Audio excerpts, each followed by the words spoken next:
મારું નામ કેતન નીતિનભાઈ સાગઠિયા, જે અત્યારે મારા વિડીયો બધા વાયરલ થાય છે, બરોબર, એ બધા ફેક વિડીયો છે.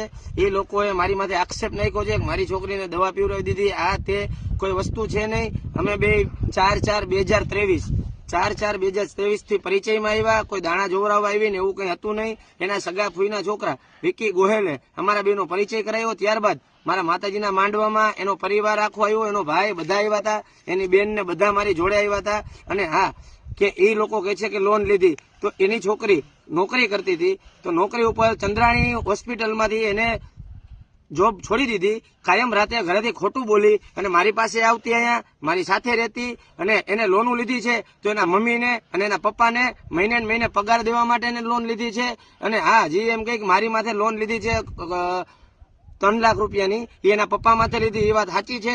પણ હા, એ એને એની ફી ભરી છે અને એને એકલી એ નથી લીધી, એને અને એના ભાઈ અનિલભાઈ, જે એના માનેલા ભાઈ છે અનિલભાઈ, એ બે ભાગમાં લીધી છે. એના હપ્તા પણ હું ચૂકવી રહ્યો છું. અત્યારે જે બધી લોનો લીધી છે એના બધાના હપ્તા હું ચૂકવી રહ્યો છું.